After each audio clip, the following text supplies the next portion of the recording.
All right, guys, so here you have it. This is the full-length Overland roof rack from Dash Off-Road. We're going to get this unboxed, lay the pieces out, we'll move the camera around. I want to show you guys kind of an install, do it how you want to, but this is how we're going to do it. There's a lot of good videos out there as well from Campsite204, who's done an install on this, and Just In Case Wages as well on Instagram. Hope you guys find this useful. I'm really excited to get this on. Full-length roof rack is going to be amazing on here. We may do cases and lights and awnings down the road, but for now, we're just going to keep it simple, clean, and functional. So stick around, let's get into it. So first, you got your fair lead. I don't know if we'll pull everything out on this table because I don't have a ton of room. Once we get it out, we'll lay it out on the carpet there, make it easier for you guys to see. We've got the end corners. Let's see.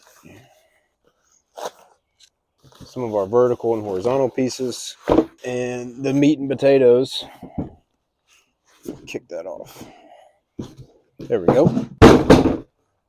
There you go. I love hardware, but I don't know if I love hardware coming in just one hodgepodge. So this will probably take a few minutes to get cleaned up and sorted out, which will just farther add on to the time it takes to get everything else laid out. We might have to work on that dash.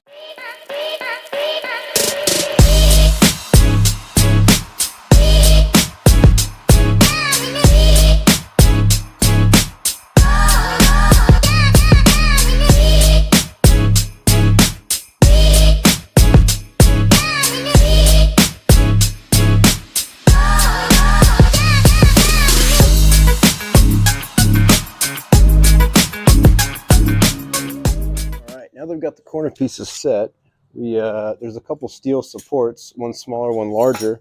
This top one, the shorter one's going to go on the top, and it's going to have, see if I can get this in frame.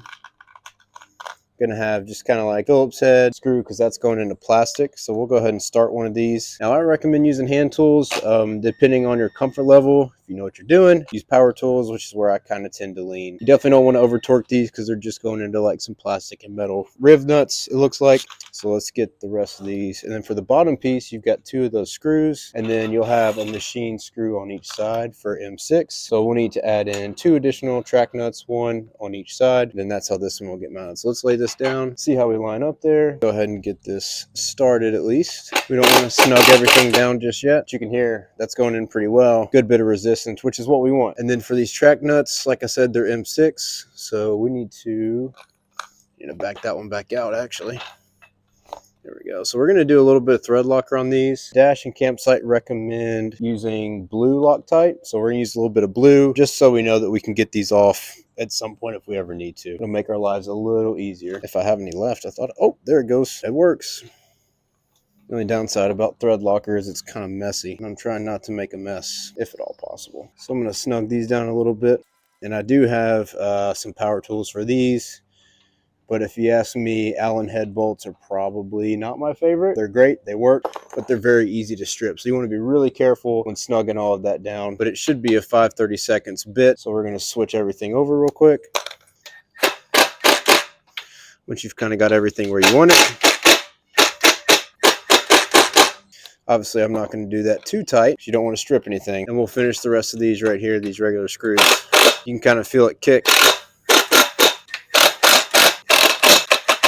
All right, so we got one side done, or one corner done. I'm gonna cut and get the rest of these done real quick. All right, guys, so now we got our crossbars done. We'll call the vertical bars just not the crossbars because this rack runs kind of like a Rhino rack if you guys are familiar. So the mounting platform on the top of it is vertical instead of horizontal like a lot of other racks. With that said, instead of measuring all this with tape measure, we are going to just use the vertical slats to help us line everything up because they've got rib nuts on the bottom. That should make it easy to get this set in place. Put the other three crossbars in there, or vertical bars in there, and then we'll start tightening all this up.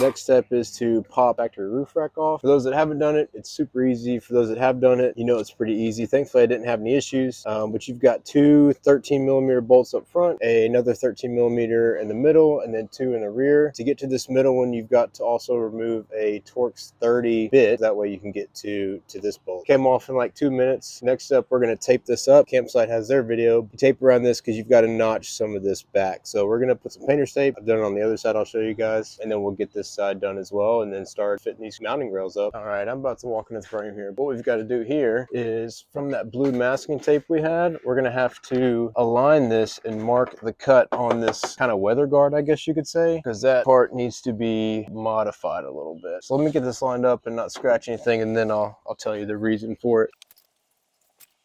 All right, that should do it for this side. And what we're going to do is use a Dremel. I think I've got some shears. If not, I'll have to find my Dremel and cut this out and notch it. And then there's another bolt we'll need to extract after that. So let me get to it. I'll catch you guys when I'm done with this. All right, now what I'm about to do is solely for the professionals. I recommend you do this at your own risk. Use a Dremel, snips, whatever you want to do. But I honestly feel most comfortable with an angle grinder. So I'm jumping up here now. Hopefully there's not too much background noise, but we're going to get some anyways. Safety first. Let's see what happens.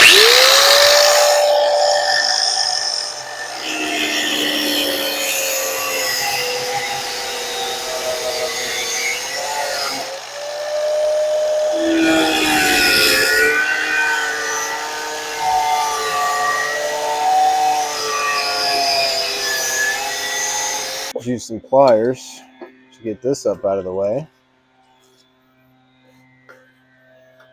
And what I'm going to do is just zip it right there, and then we'll coat it up and call it a day. Do the other side.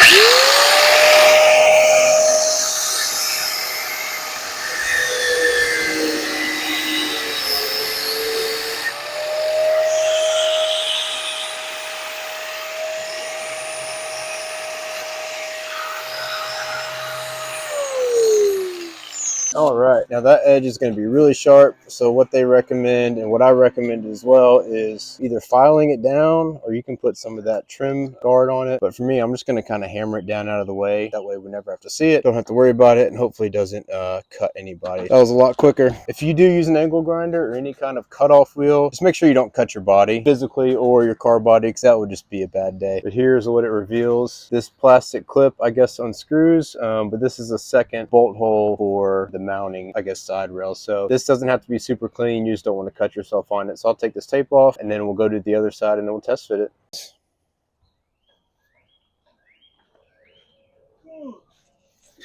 Up, up, up. Good luck today. Oh yeah.